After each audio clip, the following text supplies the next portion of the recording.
Becoming irreplaceable, I think, is going to be one of the most important things for all of us to do. Well, anytime, but especially in the next couple years. Technology changing, AI. I've started to learn a little bit about that. Just what's happening in the market shift and everything there. But becoming irreplaceable in your career, I think that should be something that everyone should strive for, because it's a little bit overarching. It's like, instead of just saying like, I really want to get good at this and this, and I want to learn new objection handling and this, like, that's all great and everything, but it's become like the higher level is becoming irreplaceable. So what does irreplaceable mean? Irreplaceable means basically that you are so valuable to your company that no one else can come in and exactly do what you do. No one can replicate what you do. You had so much value that it would be crazy to think about replacing you with someone else.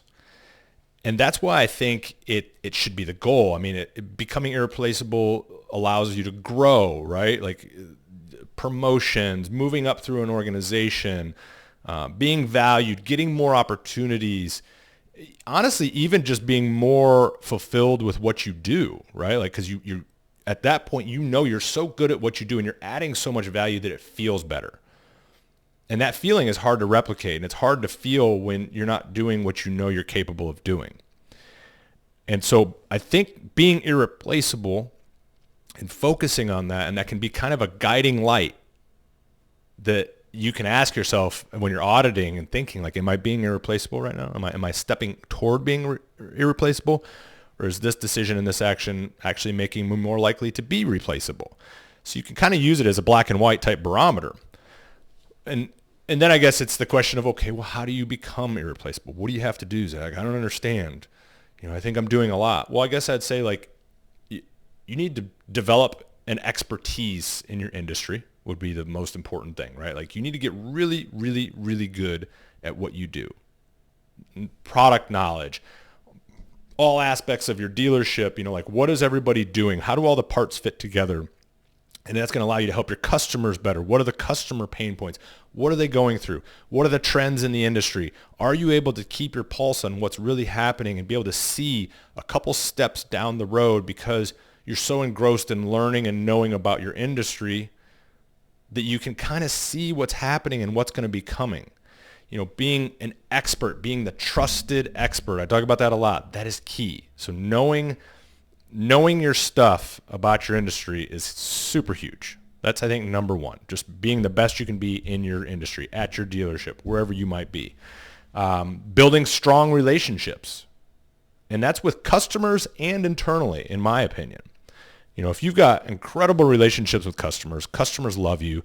They come back and see you all the time. They send their friends. They refer you out. Do you think that is a valuable thing to a company? I mean, it's probably the most valuable thing, right? Your relationships out there are key. And having incredible relationships with customers is something that you cannot replicate. You cannot, if person B is going to come in and sit in your seat, they don't have those relationships. Those go with you. And so the relationship side is something that I think is incredibly important. And that also goes for internally. And I'm not talking about kissing ass and playing politics, but you need to be a team player and somebody that gets along with everyone and adds value to everyone. Those relationships internally are almost equally important as they are to the external relationships. So, you've got to make sure that you're an expert and build your relationships. And then I think, the little things like going above and beyond for the company.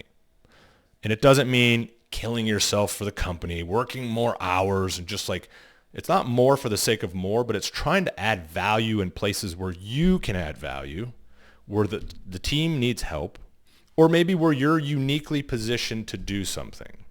Maybe you're great on camera and you don't have a problem going out and shooting some product videos for your dealership. Well, then offer to do that. Try and fill those gaps. Find little things that you can do. Be a problem finder and then a problem solver. So start looking for problems that you can help bring to the table and find solutions for. Continue to bring suggestions. Try and help, because I'm telling you, like your owners, your managers, like they're busy and sometimes they get tunnel vision. They're not able to understand everything that's happening out there. So your feedback and getting back to them and trying to help and bringing ideas to the table and doing more makes you a valuable member of the team. A lot of other people don't want to do that stuff. So that's a big one, right? You got to add extra value, do more than what's expected of you, do more, build relationships, and develop expertise. And then I think probably the most rewarding one, but also one of the most impactful, would be continually developing and improving your skills. I harp on this like crazy, guys. Never stop learning new skills, never stop training, never stop trying to get better.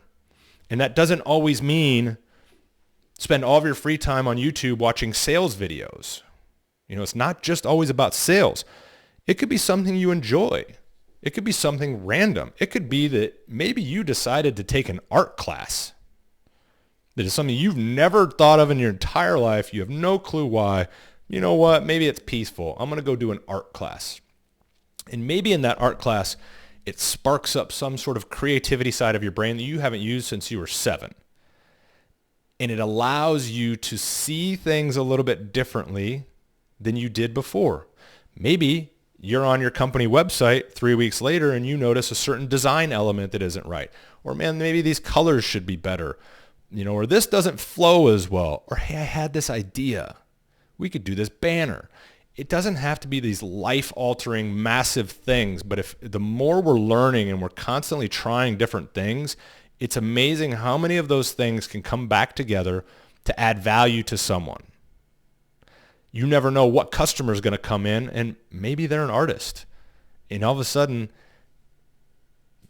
60 minutes later, you guys have bonded so much that not only are they buying something, they're sending their artist friends in to see you. You don't know. Maybe they live in a really weird hippie artist colony with a bunch of vagabonds and campers, and they're sending in 7 different people because they all want to buy from you or get service or this. Like, you don't know.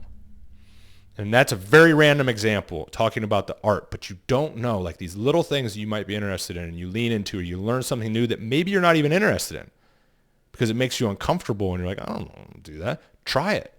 You don't know who you're going to meet, and you don't know what kind of skills or mindset or perspective you're going to take away from some of that stuff that's going to positively impact you.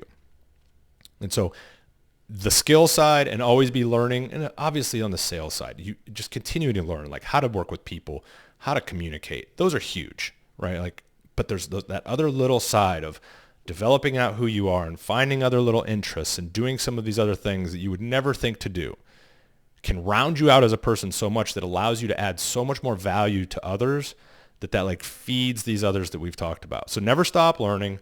Always do more than what's required. Build those relationships. The relationships are huge, and just develop your expertise in your field. Those, and they're all a little bit tied together there. But these are all things that if you're hitting on all these cylinders and you're doing all of these things, you're going to become irreplaceable. And these are just a few steps that I've kind of written down some notes and thought about that I think help drive the whole concept of being irreplaceable. You got to do the basics. You need to be reliable. You got to be a good person and nice to work with and all that. But that's all part of this. So focus on becoming irreplaceable, doing a little bit more than maybe you've done before, adding more value, coming up with ideas, helping people, being grateful, learning new things. Become irreplaceable. That should be everyone's goal. Become irreplaceable.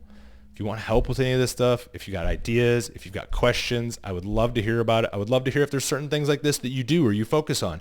Or maybe you did go to an art class or something completely random that you tried and you never knew that it would add value to your life, and it did. I'd love to hear the story about it.